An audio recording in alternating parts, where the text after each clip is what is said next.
This is Josh. I hope that you can hear me. There's a little lag on the presentation, but I think everyone can see me now, or can see the, actually, maybe I'll put me on for a second. So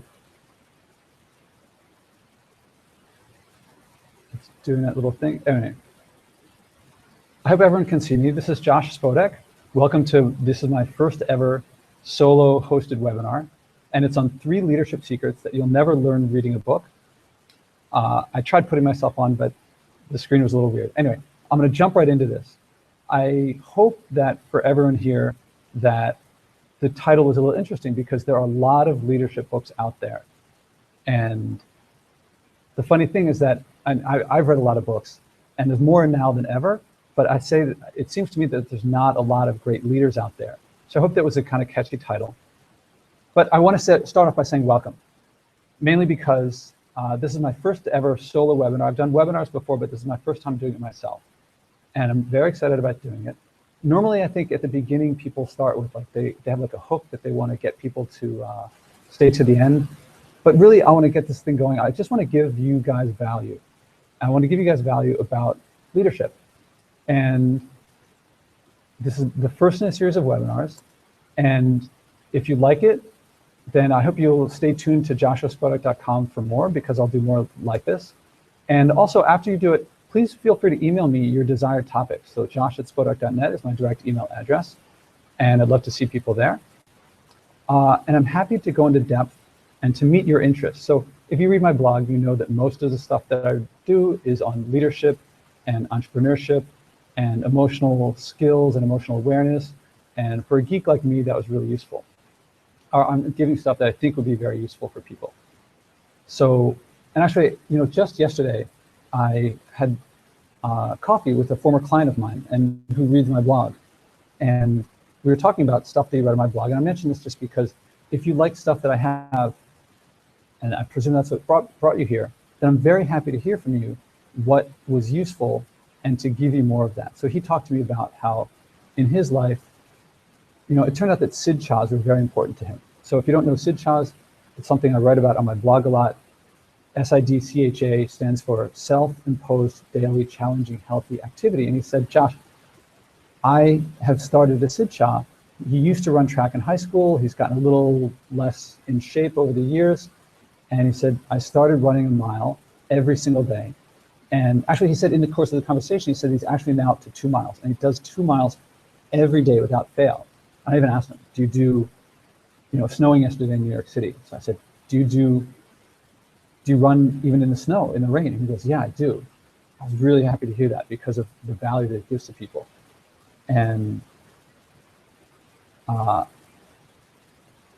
actually he said, I don't know if I should say this, he said, Josh, when I'm running in the snow and in the rain, I think to myself, F Josh. And he was like cursing at me. I said, well, if you do it, then it's because you're getting more value out of it than the pain of doing it. He said, yeah, that's the case, but I still say like, F Josh. Anyway, he also said that another post of his, that was a post of mine that was very valuable for him, was a post that I did a while ago. It was talking to, you know, there's a choice that we all make in life. I put it this way. You may not see it this way, but it was valuable for him to see it this way, which is that, you know, sometimes it's hard to do certain things and you have to try, and some things that you try, you're not going to do well at, you might not succeed at. You know, people, especially in the entrepreneurial and leadership worlds, they say you have to fail a lot. But I think the word fail still has this abstract feel to it that it doesn't capture that when things don't go well, it's not just that you fail, it's that you feel humiliated or you feel hurt or you feel ashamed or embarrassed. And a lot of people shy away from stuff like that. And the choice that you have in life is, if you try, it's inevitable that something like that will happen, that you might feel embarrassed or something like that. You know, to this day, when I was a kid in like first grade, when I would get a haircut and I'd go into school, I don't know if this ever happened to people out there, but I would get this, people would be like, Josh, got a haircut, Josh, got a haircut. And even though that was like 1970 something, I still to this day, when I get a haircut, I still kind of have this feeling of like, I don't want to do things that make me, you know, that people make fun of me for. Anyway, so the choice is that you can choose between trying, knowing that you'll have these feelings will come to you, It happens sometimes. Often things work out, but often they don't. And the other choice is you can choose what I say is cookies and ice cream. You cannot go for these challenges. You can just entertain yourself, get all the cable channels you want, get some cookies and ice cream, and you can cover up the feelings of not trying with external validation. Anyway, this was just because I wanted to tell people that I wanted to illustrate how he and I had this conversation. He got a lot more out of it than he would have, and it was because he told me about what things that were important to him. And if you guys share stuff with me, I'll be happy to do stuff like that, to go into more depth about things that are that you want. Anyway, a major topic of my blog and of my life as a teacher, as a coach, as a practitioner, is the value of experience and behavior in developing, learning, and growing. I wasn't always this way. I did a lot of reading early on, but experience and behavior, especially in social and emotional fields like leadership, entrepreneurship, sales, what in business we call the hard skills, the soft skills. But it's not just in business, it's in sports, in acting, singing, playing musical instruments, all these areas where you develop, you have to practice, you have to behave. And I think of like a clear-cut example is, imagine someone decided to try to teach you how to play piano or how to play basketball by giving you a book and just saying, read this book. Or to lecture at you, here's how to play the piano in lecture. I think it would be crazy to think about that. Or even to give case studies, which might be somewhat more interactive, but not totally. Or debate. And in my experience, this is how I was taught leadership predominantly. It was a lot of case studies, a lot of lecture, a lot of reading, but not a lot of going out and doing things. And while those things can help, they're better than nothing. But I would say in general, how not to develop skills or change beliefs is by lecturing, listening, talking, debating, or reading, which I think of as passive. Now, I'm not saying they're not useful, but I would say how to change beliefs or to develop skills is what I say is create a behavior where beliefs suggest one outcome, but another will happen. So let me say that again. To change your beliefs, to develop skills, create a behavior where a belief would suggest one outcome, but another will happen. So like a classic example is like, I don't know about you, but sometimes I plan on going out with friends at times. And, I don't want to go, or maybe someone else doesn't want to go. And I think I'm just too tired to go out that night. And my friends say, Josh, if you just get up and move around, then you'll start to feel like you want to go out. And even if I think to myself, no, even if I get up, I'm not going to feel like going out, then it's still like, once I do get up, I start moving around, then I want to keep moving around. And then I start going out and having a good time. And another, like when I get up in the morning, I don't want to get out of bed, but sometimes when I get up, I start moving around and then I don't want to go back to bed. Oh man, another great example of this, a totally unexpected experience. A few years ago, a year or two ago, I decided to stop eating foods where fiber has been removed. I don't know, it's just an arbitrary thing that I did. Well, not arbitrary, but I thought it would be healthy. And unexpectedly, after a little while, I started developing a six-pack. Like I started definition of my abs. And I didn't expect it. So I had a belief that was, I get more healthy, but I also got this thing of like, in my 40s, six-pack starts appearing. Sorry if this is too much information. But that's a very rewarding feeling. And you can tell that I changed my belief and that led to behavior that since then I almost never eat food where fiber has been removed. Anyway, that's an illustration, a couple illustrations of creating behavior where belief suggests one outcome, but another will happen. And that leads to secret number one. Experience and behavior change beliefs and develop skill more than listening or reading. Experience and behavior change beliefs and develop skills more than listening or reading. If you want to learn to lead, I recommend learning to lead through action. Not passive reading, listening, watching, or even debate. They're helpful, but they have limits. So reading and so forth, they're not bad, they're just less effective. If you fear failing, and I do too, think of how people in other social and emotional fields succeed. What do they do to succeed? And this is why I mentioned these other fields like sports and acting and things like that. How do you get to Carnegie Hall? Now, everyone knows the answer to that is practice, practice, practice. But what do you practice? You don't just practice anything. You practice what works. And who comes up with what works? Where does that come from? So scales and music, or sprints in sports. Lots of the beginner exercises that get you into fields like the social and emotional areas, they didn't come out of nowhere. They came from practitioners who developed these exercises that work, and they did it through experience. So I don't know where the scale in music came from, but it came over a long period of time of people doing music. It developed from people who knew the theory from practicing it and giving others what worked. So scales for music, drills for sports, cardio for virtually anything active, lifting weights, sprints, playing simple etudes before playing more complex pieces. If you know acting, the repetition exercise. What I noticed, and one of the major things motivating me, is that there's no equivalent of these things for leadership. Well, there wasn't until now. I mean, that's what I created. I'm getting a little ahead of myself, but my course is a course that is scales for leadership. I'm getting ahead of myself. But these things, these early exercises, they let you learn to lead. They let you learn to do these practices through experience, but without the big risks, because playing a scale is not a particularly risky thing. It might be risky to, I mean, I would be scared to go on Carnegie Hall stage in front of an audience, but I'm not afraid to play scale. All right, secret number 2, emotions and motivations change between planning and doing. When you read, you're planning, because when you're reading, you're not actually leading anyone. So I don't know about you, but I've read a lot of leadership books, and when I read a book, I often think to myself, oh, I love what this other leader has done. I would love to be able to do what they did. So next time something comes up in a situation like this leader faced, I will also do it. And I don't know about you, but when I've gotten to situations like that, I forget. Like there are a lot of things I try to say to myself, I'll do something when something happens. I'll do X when Y happens. And by the time Y happens, I've forgotten X and Y.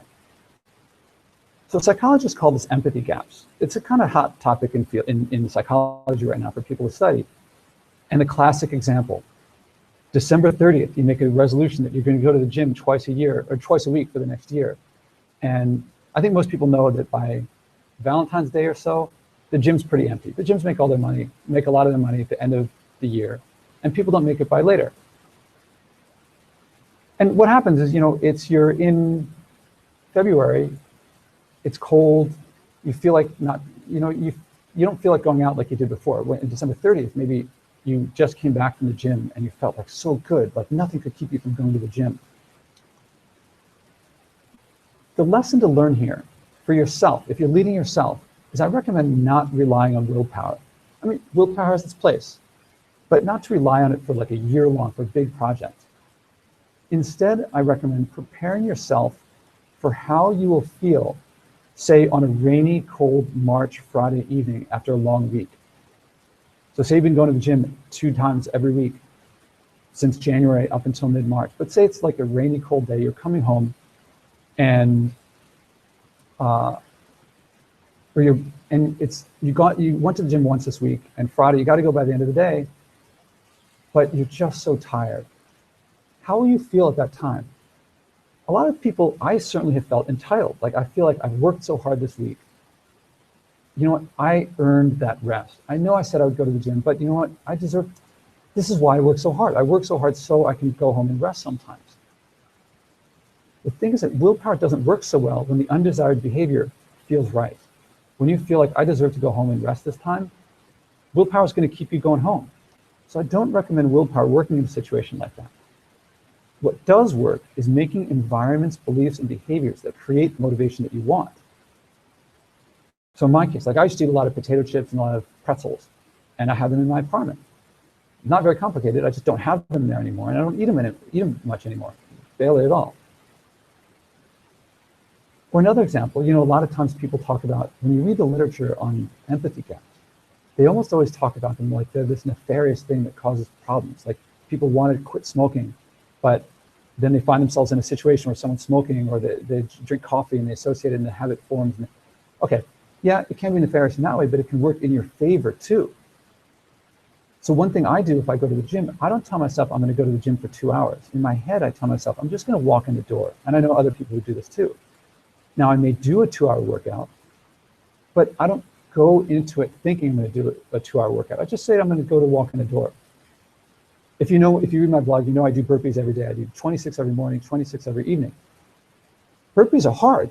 I don't enjoy doing the burpees. It's not fun like playing around. So when I do the burpee, when I do the set, in my head, I'd say, just start. Just do the beginning of the first burpee. So I start doing the first one. Mentally, the remaining 96%, the remaining 25 are, to me, they're like residue. As long as I'm started, I might as well finish them, even though the remainder is 96% of it. So because I get in the behavior, my environment becomes, oh, I'm doing burpees right now. So another 25, no big deal. So when leading others, as opposed to leading yourself, instead of telling people what to do, create environments, beliefs, and behaviors that motivate the desired behavior. Same for them as it is for you. Now, what does that mean to create environments, beliefs, and behaviors? You know, broadly speaking, I'm not going to go into too much depth, but it's creating culture. Leaders often pay attention, successful, effective leaders pay attention to intangibles that managers don't. A manager, well, there's a lot of overlap between leadership and management. A manager might say, if a manager might want to motivate someone by saying, if you do this, you'll get a bonus. If you do this, you'll get a promotion. If you don't do this, you might get a demotion. A leader might pay attention to how the person feels in the moment, or what will be going on in the person's head when the time to do the action is there. And they'll create a culture where people prepare for these things. The question a leader would ask is, how will your followers feel when they're acting in the moment that they're doing something? So a big example for me is Martin Luther King. This is April 1963 in a letter from Birmingham jail. I don't know if everybody here has read it, but I highly recommend reading it. So the story was that he was performing some nonviolent civil disobedience, and he was put in jail. And when he was in jail, the white religious leaders of Birmingham wrote a letter to the editor saying, these outside agitators should wait. They should, things will get better over time. And I apologize, the next slide is going to be a big wall of text, but it's quoting Martin Luther King's letter from Birmingham jail. And I'm going to read some parts that are important, but I want you to think about what I'm reading from the context. He's writing it ostensibly to the white leaders, but I think you'll see he's really writing it to his constituents. And I think you'll see that he's preparing them for decisions that they have to make, or he wants them to make. And I think he's preparing them for the moment that they will face them. Okay, so big wall of text, but he begins, perhaps it is easy for those who have never felt the stinging darts of segregation to say wait. But when you have seen vicious mobs lynch your mothers and fathers at will and drown your sisters and brothers at whim, when you've seen hate-filled policemen curse, kill, kick, and even kill your black brothers and sisters, when you see the vast majority of your 20 million Negro brothers smothering in an airtight cage of poverty, I think, although he says he's writing to the white leaders, I think you'll agree that he's really speaking to his constituents, and he's putting them in the mindset of where you will be when you have to face this decision. And he goes on to be a little more personal when he says, when you suddenly find your tongue twisted and your speech stammering as you seek to explain to your 6-year-old daughter why she can't go to the public amusement park, that he's speaking from experience here. He knows what his constituents feel. And he's setting them up that you have to go out and do nonviolent disobedience, and this is the decision that you have to make. And this led to a speech that Martin Luther King gave 4 months later. And this is going to be a little bit more text. He says, I'm not unmindful that some of you have come here out of great trials and tribulations. Some of you have come fresh from narrow jail cells. Some of you have come from areas where your quest for freedom left you battered by the storms of persecution and staggered by the winds of police brutality. This is difficult stuff. People don't like doing these things. They don't like being the victims of police brutality. You've been the veterans of creative suffering. Continue to work with the faith that unearned suffering is redemptive. So he's setting them up to think of what they have to do when he says the next thing, which is go back to Mississippi, go back to Alabama, go back to Georgia, go back to Louisiana, go back to the slums and ghettos of our northern cities, knowing that somehow the situation can and will be changed. He's preparing them for a difficult moment to come to go and do these things, but he's putting in their minds the environments, beliefs, and behaviors of the moment. Now he continues this speech. I think this will sound familiar. Let us not wallow in the valley of despair. I say to you today, my friends, that in spite of the difficulties and frustrations of the moment, I still have a dream. You probably know this speech. It is a dream deeply rooted in the American dream. I often ask people, what was the I have a dream speech about? And a lot of people, the first things they say, it's about building community and getting people motivated, but it's much more specific. He's very specific about what he's saying. He's saying, go back to Mississippi, go back to Alabama, go back to Georgia, and face these challenges. Do these things that are very difficult to do. And I think this is brilliant. Well, obviously Martin Luther King, we don't have to say it. It's brilliant leadership in the I Have a Dream speech. And it's very specific leadership. He's implementing what works. And so for another example, George Patton, anyone who's seen the movie Patton, the beginning of the movie begins with him on stage, and it's a speech to the Third Army. And I'm not going to put the quote up here because it's kind of curse-laden, and it's this macho style that we don't really do today, but that was Patton. And if you read it, you can see him in life and death situations, motivating people. They nickname him Old Blood and Guts, but he speaks with a compassion and empathy for his soldiers for the moment in battle. So I recommend going to look at it. It's easy to find on the internet. Just type in George Patton, Third Army. And you can see that he's aware of what goes through a soldier's mind and heart in the moment of battle. Another great example, if you watch Oprah Winfrey's Harvard commencement speech, it's on YouTube, and you'll see that she prepares the students to go out and do things that will lead to failure, the pain and suffering. And she talks about the suffering that she went through, the embarrassment and humiliation that she faced on a huge global scale. And she's preparing people for the situations that they're going to have to face, these Harvard graduates. And I think it's brilliant the way that she prepares them for what's to come. Now, she's doing one-to-many, often we leading not so one-to-many, but it's a great example. Secret number 3, no book can tell you how you feel when you're challenged and people depend on you. No book can. When you're sitting there reading a book, you're sitting there comfortably reading something. I don't know if anyone here has had to fire someone or do some of these very difficult things that leaders have to do. Many books will fool you. I don't think they intend to do this, but I think they'll fool you into expecting calm determination. I know that when I read a book on negotiation or I read a book on sales, which I consider major components of leadership, I think to myself, oh, I can't wait to get in a situation like that. I'll do exactly what I should. And then I walk into the room to negotiate or to go for a close or something like that. And I get so anxious that all my preparation goes out the window. You can read as much as you want about going for a close, about negotiation, how to fire someone, but no reading prepares you for the emotional intensity of these critical leadership moments. And if you think you can lead without handling the critical moments, that's when people decide whether they're going to follow you or not. Is this someone who can handle the very difficult situations? So sorry for another wall of text.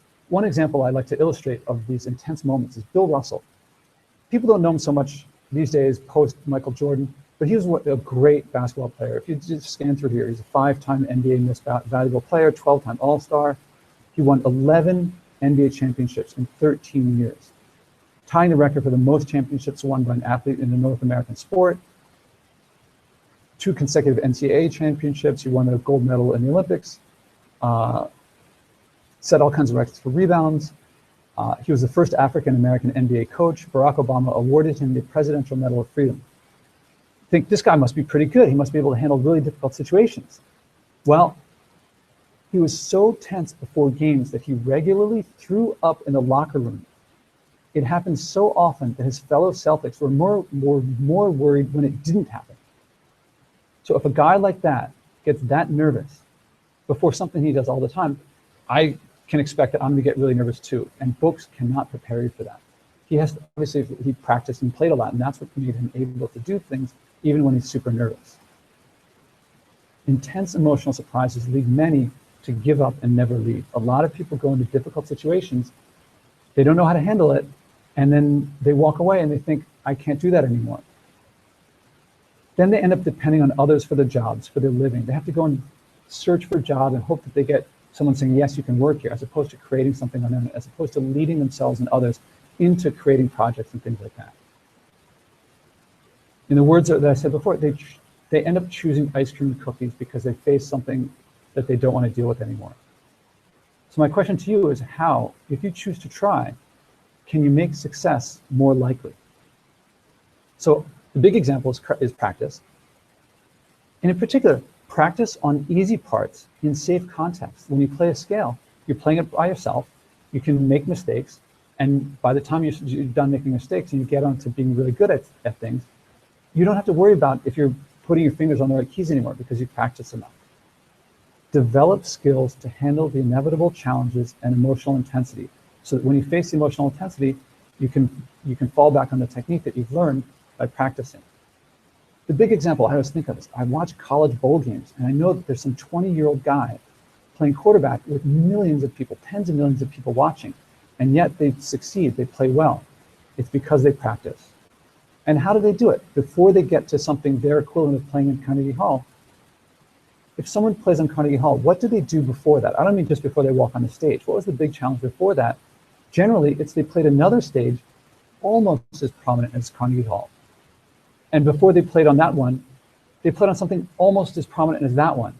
And before that, it was something almost as prominent on that one. And if you keep going back, it was a bit, you keep going farther back, then they played on some high school stage. If you go farther back, eventually get back to they started with playing with scales.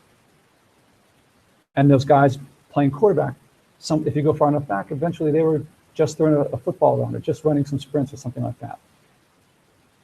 Anyway, getting back to the topic, I want to wrap up at 3 leadership secrets that you will never learn reading a book. Number 1, experience and behavior change beliefs and develop skills more than reading or listening. Reading and listening do something, but they're nothing like behavioral changes. And if all you do is read, you're never going to get the feeling of changing a belief, and developing a skill from something happening that you just didn't expect. Secret number 2 is that emotions and motivations change between planning and doing. And when you're reading, I view that as planning. And when you go to do something, you're going to be in a different emotional and motivational state. And it's difficult to foresee, unless you plan for it, how that's going to change. It's very easy to be comfortable and say, I know what I'm going to do when the time is right. In my experience, when the time is right, I often forgot that I even had that.